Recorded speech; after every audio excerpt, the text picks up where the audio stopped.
Those in our aviation services who were denying responsibility, they were saying this based on their findings. And I repeat, they are not to blame. It is us who are to blame. The plane was on its way. It did not have any error or mistake. Everyone worked very well, efficiently. It was us who made a mistake, and we are responsible. We should accept responsibility and accountability. This was a very small missile. That's why the plane had the time to sort of land and to crash. It did not explode straight away. So they were not aware. I did not know to defend them. So our military forces, neither the IRG, was aware about it. But we are regretful, and we also are in pain, and we share the pain of those families who lost their loved ones. So basically, this happened due to the heinous activities of Americans that night. We were ready to confront in any way. There was a prediction that anything could have happened because there were so many aeroplanes in the air, some aircrafts and fighter jets. There was a possibility for missiles to fire at us, so we were ready. Unfortunately, because of a very small decision made by an individual, this tragedy happened. Well, crowds of students in central Tehran are protesting the government's response to the airliner's downing.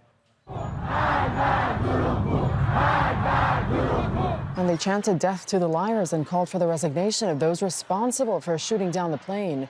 The protests are in front of Amir Kabir University, where a vigil for the victims had earlier been held. In a few moments, we'll bring in Mike Hanna. He'll tell us how the news is likely to go down in Washington. But first, we'll speak to Dorsa Jabbari, who's live for us in Tehran, to talk us through the reaction, Dorsa, now that there has been an admission. Well, there is a lot of anger. The Iranians here are demanding justice and accountability. And many of the people I've spoken to, including families of the victims here, are just in shock. They don't understand why their government would have lied to them for this long. They're demanding those be accountable. We know that the head of Iran's judiciary has asked for all the evidence to be passed on, for them to start their investigation into why this happened. We also know that the head of the Revolutionary Guards will be going to Parliament on Sunday to brief MPs about the chain of events that led to the downing of this plane by a missile by the Revolutionary Guards.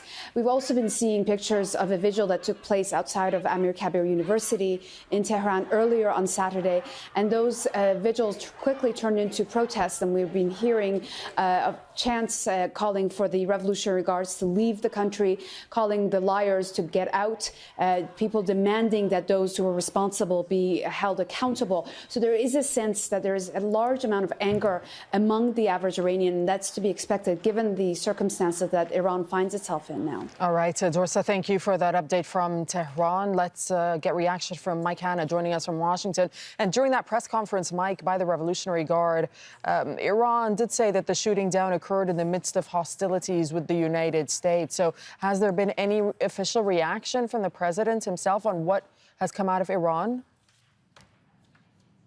There's been no official reaction whatsoever, given the Iranian acknowledgement of being responsible for the shooting down of that airliner.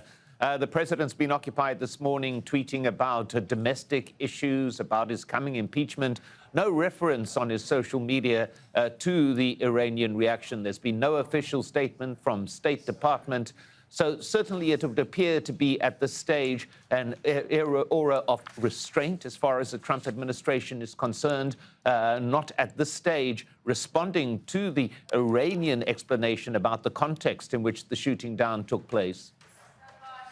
All right. Mike Hanna, thank you for that update from Washington.